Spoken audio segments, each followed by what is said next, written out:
ஆண்டாள் 15ஆம் பாசுரத்திலே காண்பித்துக் கொடுத்த அறிவுரையானது சிறந்த பாகவத லக்ஷணம் யாது என்பது.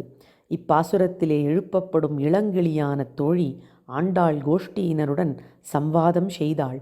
அப்பொழுது வார்த்தைகள் தடித்துப் போக வெளியே இருப்பவர்களுக்கு உள்ளம் காயப்பற்றுப் போயிற்றோ என்று நினைத்து இந்த இளங்கிளியான தோழி நானேதான் ஆயிடுக என்ற பதங்களை கூறினாளாம்.